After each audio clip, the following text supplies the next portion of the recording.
সমুদ্র ফ্লোটিলার সবশেষ নৌকা আটক, 4 ইটালিয়ানকে ফেরত। গাজাবাসীর দাবি বিনা শর্তে নিরস্ত্রীকরণ নয়, চুক্তি মানার গ্যারান্টি জরুরি। তেহরানে বিশ্ববিদ্যালয়ের ল্যাবে বিস্ফোরণে শিক্ষার্থীর মৃত্যু। ইরাক থেকে লাহোরে নতুন বিমান চলাচল রুট চালু। মধ্যপ্রাচ্যের রাজনৈতিক, অর্থনৈতিক সহ সবশেষ খবরাখবর আপনাদের সামনে এক নজরে তুলে ধরছি আমি মঞ্জুর আরেফিন।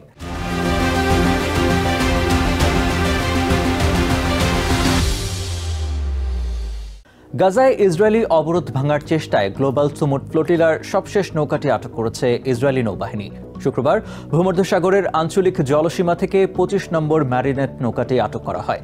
এতে কতজন যাত্রী ছিল তা নিশ্চিত করা হয়নি। এছাড়া ফ্লোটিলা থেকে আটক 473 জনের মধ্যে 4 জনকে ইটালিতে ফেরত পাঠানো হয়েছে। এদিকে ফ্লোটিলায় অংশ নেওয়া একটি নৌকা 21 জন যাত্রীসহ সাইপ্রাসে নোঙর পড়েছে। বুধবার মধ্যরাতে ইসরায়েলি অভিযানের সময় নৌকাটিকে সাইপ্রাসের দিকে যাত্রা করতে দেখা যায়। অন্যদিকে ইটালি থেকে ছেড়ে আসা নতুন একটি নৌবহর গাজা অভিমুখে রওনা হয়েছে। গাজায় দখলদার বাহিনীর অবৈধ অবরোধ ভাঙতে যাত্রা করা গ্লোবাল সমুদ্র ফ্লোটিলার সবশেষ নৌকাটি আটক করেছে ইসরায়েলি নৌবাহিনী। শুক্রবার ভূমধ্যসাগরে আঞ্চলিক জলসীমায় সাইতে 30 নৌ কমান্ডো ইউনিটের একটি দল ফ্লোটিলার 25 নম্বর নৌকা মেরিনেটকে আটক করেছে। সাইতে প্রকাশিত অভিযানের ভিডিওতে দেখা যায় ইসরায়েলি নৌবাহিনীর এক সদস্য অস্ত্রত্যাগ করে সতর্কতা জারি করেন। এ সময় মেরিনেটের একজন ফ্লোটিলা সদস্যকে প্যালেস্টাইনের পতাকা হাতে দাঁড়িয়ে থাকতে দেখা যায়। এর আগে বুধবার মধ্যরাত থেকে শুরু হওয়া ইসরায়েলি অভিযানে 40টি নৌকা আটকের কথা বলা হলেও শুক্রবার 42টি নৌকার তথ্য দিয়েছে দেশটির বিভিন্ন গণমাধ্যম, যেখানে ফ্লোটিলার 473 জন যাত্রীকে আটকের কথা বলা হয়। তবে সবশেষ নৌকা থেকে কতজন আটক করা হয়েছে তা এখনও জানানো হয়নি। অন্যদিকে ফ্লোটিলায় অংশ নেয়া আইনজীবীদের একটি নৌকা এদিন সাইপ্রাসে নোঙর করেছে। আইনজীবীদের বহন করা পৃথক নৌকাটির কোনো তথ্য এখনও পাওয়া যায়নি। 21 জন যাত্রী বহনকারী নৌকাটি জ্বালানি নিতে এবং মানবিক কারণে সাইপ্রাসের লারকানায় নোঙর করার অনুমতি প্রার্থনা করে। নৌকাটির একজন যাত্রী ওসামা কাসু বলেন, তারা আইনি সংহতি জানাতে ফ্লোটিলায় অংশ নিয়েছিলেন, কিন্তু সমুদ্রে তাদের সাথে বেআইনিভাবে দস্যুতা করা হয়েছে। We are obeying European law, international law. We are doing everything legal, nothing illegal.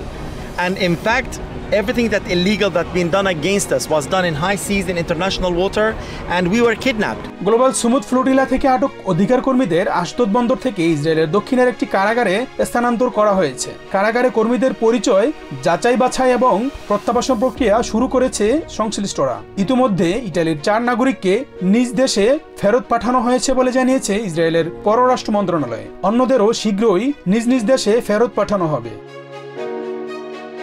এদিকে ইটালির সিসিলি থেকে ছেড়ে আসা পৃথক একটি নৌবহর গাজার টাইম জোনে প্রবেশ করেছে বলে জানা গেছে।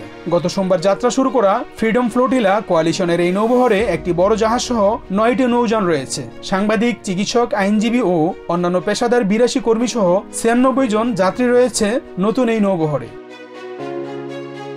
Shahnur Shahin, TVN 24 news desk.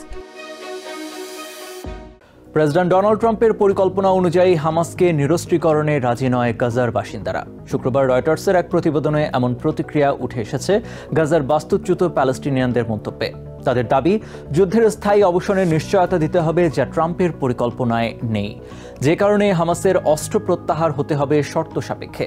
অন্যদিকে নিউ ইয়র্কের স্থানীয় সময় অনুযায়ী রবিবার সন্ধ্যা 6টা পর্যন্ত হামাসকে চুক্তি গ্রহণের সময় বেঁধে দিয়েছেন প্রেসিডেন্ট ডোনাল্ড ট্রাম্প। ট্রুথ সোশ্যালে পোস্টে তিনি লিখেছেন, এটাই হামাসের জন্য শেষ সুযোগ, অন্যথায় গাজায় নরক নেমে আসবে। গাজায় প্রস্তাবিত যুদ্ধবিরতি পরিকল্পনা মেনে নিতে হামাসকে নিউ ইয়র্কের স্থানীয় সময় রবিবার সন্ধ্যা 6টা পর্যন্ত সময় নির্ধারণ করে দিয়েছেন প্রেসিডেন্ট ডোনাল্ড ট্রাম্প। শুক্রবার ট্রুথ সোশ্যালে এক পোস্টে হামাসের জন্য এটাই শেষ সুযোগ বলে জানান তিনি। বলেন, চুক্তি না মানলে গাজায় নরক নেমে আসবে। কিন্তু প্রেসিডেন্ট ট্রাম্পের পরিকল্পনার বিষয়ে গাজায় হামাসের লড়াইয়ের প্রতি সমর্থনের বার্তা ফুটে উঠেছে বাস্তুচ্যুত প্যালেস্টিনিয়ানদের কণ্ঠে। শুক্রবার রয়টার্সের এক প্রতিবেদনে বিনা শর্তে হামাসকে অস্ত্রবিরতিতে না যাওয়ার প্রতি সমর্থন প্রকাশ পায় গাজার প্যালেস্টিনিয়ানদের মন্তব্যে। গাজাবাসীর দাবি, ট্রাম্পের পরিকল্পনায় যুদ্ধের স্থায়ী অবসানের নিশ্চয়তা নেই। হামাস অস্ত্র প্রত্যাহার করলে সেটা হতে হবে শর্ত সাপেক্ষে। এছাড়া ইসরায়েলের দিক থেকে চুক্তির শর্তাবলী মেনে চলার নিশ্চয়তা চাইছে গাজাবাসী। আরব রাষ্ট্রগুলো হামাসের পক্ষ থেকে চুক্তি মেনে চলার গ্যারান্টর হয়েছে, কিন্তু ইসরায়েল কি মেনে চলবে? তারা তো ধীরে ধীরে প্রত্যাহারের কথা বলছে। তারা যদি চুক্তি মেনে চলার নিশ্চয়তা দেয়, তাহলে সমগ্র গাজার জনগণের সাথে হামাসও তা গ্রহণ করবে। অস্ত্র প্রত্যাহার শর্ত সাপেক্ষে হোক, যেন আমাদের ওপর আবারও দুর্ভোগ ফিরে না আসে। আমাদের সন্তানরা শহীদ হয়ে গেছে, ঘরবাড়ি ধ্বংস হয়ে গেছে। আমরা স্থায়ী যুদ্ধবিরতি চাই, আমরা গাজার পুনর্নির্মাণ চাই এবং স্থিতিশীলতা চাই। ইসরায়েলি আগ্রাসনে দুর্ভোগের শিকার প্যালেস্টিনিয়ানদের মতে প্রেসিডেন্ট ট্রাম্পের পরিকল্পনায় গাজাবাসীকে অপমান করা হয়েছে। পরিকল্পনার কোথাও তাদের দুর্ভোগের কথা স্বীকার করা হয়নি, এমনকি গণহত্যার স্বীকৃতিও দেওয়া হয়নি। নেতানিয়াহুর দাবি মেনে নেয়া ট্রাম্পের এই পরিকল্পনাকে প্যালেস্টাইন বিরোধী চুক্তি বলে অভিহিত করেছেন গাজার বাসিন্দারা।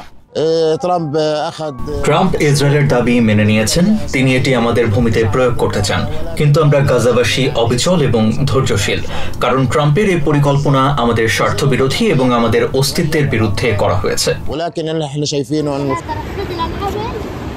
Shahnur Shahin, TVN24 news desk.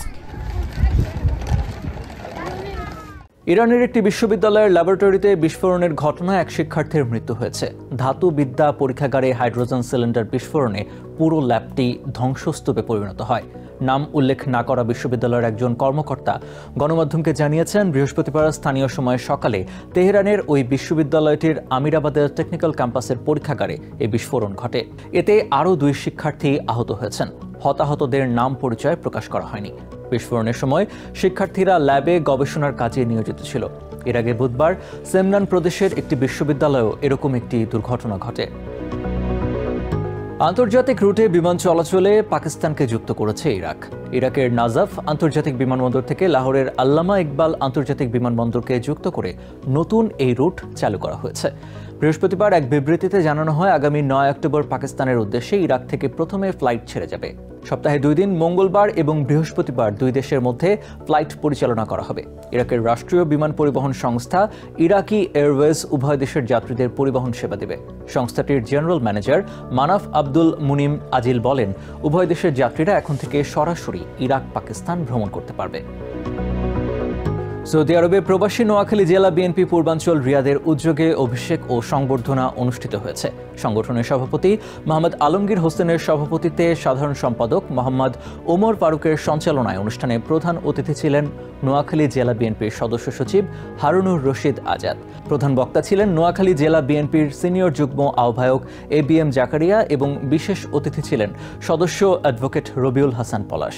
এছাড়া উপস্থিত ছিলেন সৌদি আরব পূর্বাঞ্চল কেন্দ্রীয় বিএনপির সাবেক প্রতিষ্ঠাতা সাধারণ সম্পাদক ফারুক আহমেদ চান, মোহাম্মদ জাহাঙ্গীর আলম সহ বিএনপি ও এর অঙ্গ সংগঠনের নেতাকর্মীরা। এক নজরে প্রতিদিন মধ্যপ্রাচ্যের খবর জানতে চোখ রাখুন TVN24 নিউজ নেটওয়ার্কের ইউটিউব ও ফেসবুক পেজে। নিউ ইয়র্ক থেকে সম্প্রচারিত TVN24 টেলিভিশন বিশ্বজুড়ে বাঙালির কণ্ঠস্বর।